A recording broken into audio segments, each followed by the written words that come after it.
মাদকাসক্তি একটা chronic relapsing brain disease এবং পুনঃআসক্তির অনেক ঝুঁকি থাকে। এই যে পুনঃআসক্তির ঝুঁকিটা আসলে কেন থাকে, আমাদের এখানে সাইকোসোশ্যাল কোনো ফ্যাক্টরগুলো আসলে আরও রয়েছে কিনা, এবং ঝুঁকি কমাতে কী ধরনের চিকিৎসা আসলে প্রয়োজন?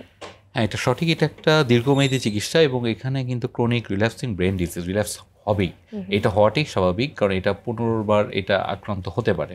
সো এটার জন্য আমাদের যেটা করতে হবে, ট্রিটমেন্টের পরেই ওদেরকে ছেড়ে দেওয়া যাবে না, ওদেরকে টোটালি একটা ফলো আপের ভিতরে রাখতে হবে যেন তারা একটা চিকিৎসার আওতায় থাকে এবং তাদেরকে মনিটর করতে হবে। মনিটরটা শুধু যে আপনার পারিবারিকভাবে তাও না, যে সেন্টার বা যে হসপিটাল থেকে চিকিৎসাধীন আছে সেখান থেকেও তারা একটা নির্দিষ্ট টাইমে তাদেরকে ফলো আপের জন্য ডাকবে এবং তারা এটা ফলো আপটা ঠিক মতো করবে। এছাড়া আরেকটা যেটা ব্যাপার, রিহ্যাবিলিটেশন যে ব্যাপারটা, তাদেরকে শুধু মাদক থেকে বের করে মানে সুস্থ করাটাই বড় চ্যালেঞ্জ না, তাদেরকে পূর্ণ আগের জায়গায় তাদের একটা প্রোডাক্টিভিটি লাইফ, তারা যেন তাদের চাকরি ক্ষেত্রে, তাদের পারিবারিক সংসার ক্ষেত্রে ফিরে যেতে পারে। রিহ্যাবিলিটেশন যে তাদের এই ব্যাপারটা আমাদের মাথায় রেখে তাদেরকে সেভাবেই কাউন্সেলিং আমাদেরকে করে, এবং এখানে সোশ্যাল ওয়ার্কের এবং বড় একটা ভূমিকা আছে, তারা এই জিনিসটা কিন্তু মেনটেন করবে এবং তাদের কিন্তু একটা সাপোর্ট সিস্টেম লাগবে, যে জিনিসটা প্রয়োজন। আমাদের বাংলাদেশে এখন কিছু support, NA support, AS support system আছে। এই সাপোর্ট সিস্টেমের মাধ্যমে তাদের যদি তারা একটু পাশাপাশি থাকেন তাহলে তারা সম্পূর্ণ রিল্যাপস থেকে তারা বেরিয়ে আসতে পারবে। রিল্যাপসের কোনো প্রবলেম হওয়ার কথা না। জি, অনেক ধন্যবাদ স্যার। এই যে আসক্ত ব্যক্তিদের চিকিৎসার পাশাপাশি তাদের সামাজিক পুনর্বাসন ও কর্মসংস্থানের যে বিষয়টা বারবার উঠে আসছে, এক্ষেত্রে সরকারি ভূমিকা আসলে কতটা কার্যকরভাবে ভূমিকা পালন করছে? ধন্যবাদ আপনাকে প্রশ্ন করার জন্য।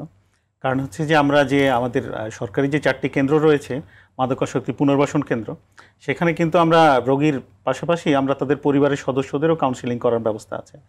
কারণ হচ্ছে যে শুধু রিহ্যাবিলিটেশনই নয়, রিইন্টিগ্রেশন করতে হবে আমাদের। উনি যখন সুস্থ হয়ে পরিবারে ফিরে যাবেন, পরিবারের সদস্যরা বা সমাজের যারা তার কাছাকাছি থাকবেন তারা যেন তার প্রতি সহানুভূতিশীল আচরণ করেন, তাহলে উনি আর ব্যাক করবেন না তার পূর্বের সেই মাদকাসক্তির জীবনে। কারণ বেশিরভাগ ক্ষেত্রে দেখা যায় কোনো একটা মানসিক ট্রমা থেকে, কোনো একটা সামাজিক সমস্যা থেকে, পারিবারিক সমস্যা থেকে, কোনো একটা মানে ফ্রাস্ট্রেশন থেকেই উনি মূলত মাদকের আশ্রয় নিয়েছেন। আর বড় একটা অংশ তো থাকে কৌতূহল বা মানে অনুসন্ধিৎসা থেকে।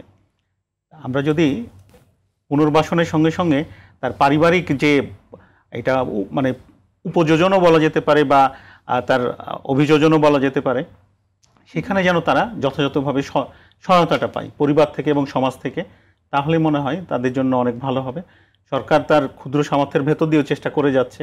রোগীর চিকিৎসার পাশাপাশি আমাদের কেন্দ্রগুলোতে আমরা তার পরিবারের বা তার ঘনিষ্ঠ বন্ধু যাদের সঙ্গে সে মেশে, যাদের সঙ্গে জীবনে সে জড়িত, তাদেরকেও কাউন্সেলিং করি যে এখান থেকে ফিরে গিয়ে উনি যেন একটা ভালো একটা কন্ডিশন অ্যাটমসফিয়ারে থাকতে পারেন। এবং এটা কিন্তু খুব ভয়াবহ একটা বিষয়, কারণ এত দ্রুত মাদকাসক্তি থেকে নিরাময় ঘটে না, যার ফলে লম্বা একটা প্রসেসের ভিতর দিয়ে যেতে হয়। পরিবারে যদি সেই তার আচরণটা যদি তার প্রতি সহানুভূতিশীল হয়, সমাজ যদি তার প্রতি সহানুভূতিশীল থাকে, একটা নিয়ন্ত্রিত জীবনযাপনের ভিতর যদি উনি থাকেন, তাহলে উনি পূর্ণাঙ্গভাবে সুস্থ হবেন।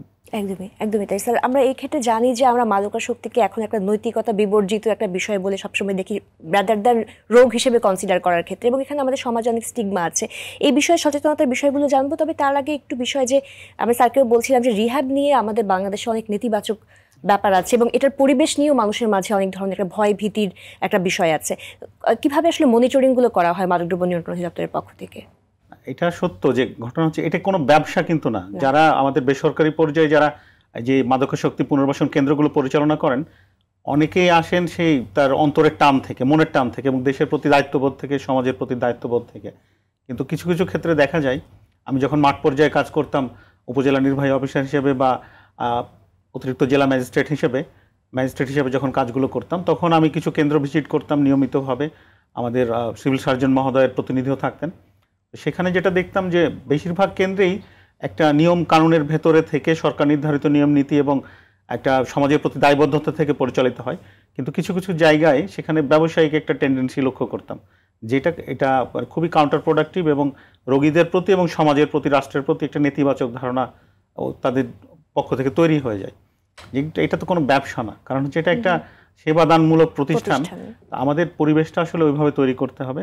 সরকারেরও আমাদের সহযোগিতা থাকবে, আমরা পিরিয়ডিক্যাল মনিটর করব এবং সরকারের যারা এই মনিটরিংয়ের সঙ্গে যুক্ত তারা যে ভুল ভ্রান্তি বা দোষ ত্রুটির ঊর্ধ্বে সেটাও নয়, সেটাও যেমন আমাদের মনিটর করতে হয়, ঠিক একইভাবে যারা এই কেন্দ্রগুলো পরিচালনার সঙ্গে যুক্ত, যারা উদ্যোক্তা, ওনাদেরকেও সৎ হতে হবে নৈতিকতার দিক থেকে, যে আমরা একটা খুবই স্পর্শকাতর একটা জনগোষ্ঠী নিয়ে কাজ করছি, তাদের প্রতি আমাদের সহমর্মিতা থাকবে, আমরা চিকিৎসার নিয়ম কানুন মানবো এবং বিধিবিধানগুলো যেগুলো সরকার নির্ধারিত বিধিবিধান সেগুলো আমরা মেনে চলবো।